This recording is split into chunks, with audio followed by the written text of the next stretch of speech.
name of our company is Blueshift, and we make thermal protection systems for aerospace and defense.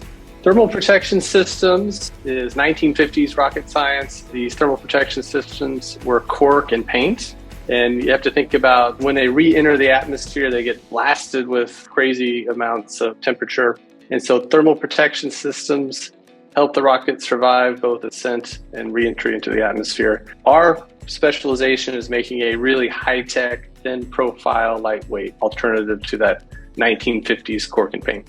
We're able to offer a solution that's much thinner than cork and also much lighter weight, and that helps them maybe add more fuel to the load or make them go a little bit faster, just creates efficiencies for them. And it takes a long time to put cork and paint on a rocket. We end up saving them money.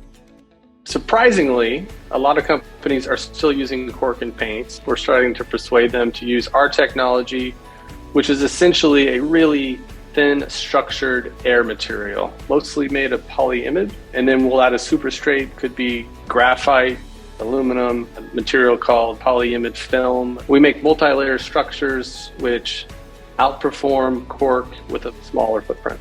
We're also working a lot with electric aircraft. We are heavily involved with battery assembly protection. There's something that happens called thermal runaway.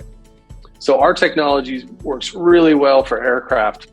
Our technology is really special. It's all about transient cycled thermal events. The hotter the better, the colder the better for our technology. Our type of technology works really well when there's that sudden burst of heat, and then it might cycle down and cool down, so the plane slows down, so it's not consistent, constant heat. As Blueshift started, we needed a strategic investor, and we brought one on called Plexcon, and they had a facility in San Antonio. So we started doing trials at their facility in San Antonio. But Blueshift, we really needed a high quality wet lab space. We had a meeting in San Marcos with the mayor at the time. At the meeting, they said, "Hey, have you heard about Star Park?"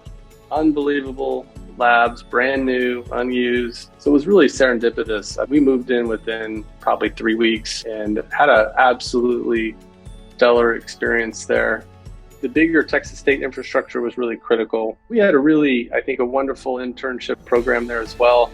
Nice equipment. We were able to borrow certain pieces of characterization equipment. Having that infrastructure in place for a young company really saved us a lot of time and money.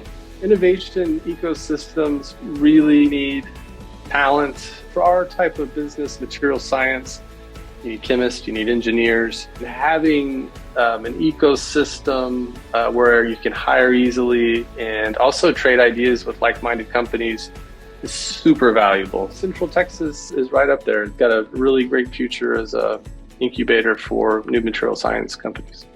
You think about what's happened in Central Texas over the last just 5 years, right? Elon Musk has moved in. Firefly is an up-and-coming aerospace company. So you have, I think, companies that have grown up there, and they will seed new companies. Certainly, we're working with a couple of companies right there in your neck of the woods that we would love to support locally.